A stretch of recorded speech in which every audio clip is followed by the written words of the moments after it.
Assalomu alaykum ijtimoiy tarmoq kuzatuvchilari. Men To'yirov Anvar Soliyevich Buxoro shahar 10-maktab direktori sifatida ish olib boryapman. Maktabimizda 550 nafar o'quvchi ta'lim olib kelmoqda. Ularga 61 nafar o'z kasbining mohir pedagoglari saboq berib kelmoqda. Prezidentimizning oxirgi ikkita selektorlari ta'lim tizimiga bag'ishlandi. Shundan kelib chiqqan holda jamoamiz ham yosh avlod kelajakka befarq bo'lmagan holda har bir fanni chuqurlashtirilgan holda ta'lim berishga jiddiy kirishgan. Maktabimizda 10 ga yaqin fan va sport to'garaklari faoliyat ko'rsatmoqda. O'tgan yili 65 nafar bitiruvchidan oliy ta'lim o'quv yurtlariga 41 nafar talabalikka qabul qilingan.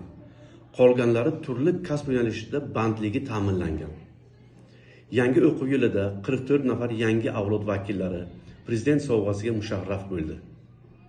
Joriy yilda 57 nafar bitiruvchi mustaqil hayotga qadam qo'yadi.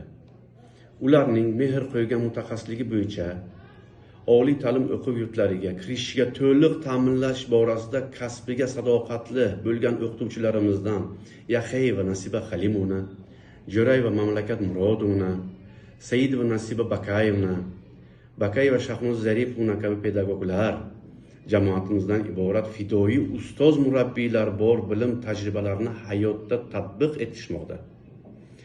Mana shu yutuqlarga erishishimizga bizga yaqindan metodik yordam berayotgan Buxoro shahar, Buxoro viloyat maktabgacha bo'lim va boshqarma boshliqlari Hamza Quvvatovich hamda Asror Ahmedovichlar yaqindan yordam berayotganliklari uchun o'z minnatdorchiligimizni bildiramiz.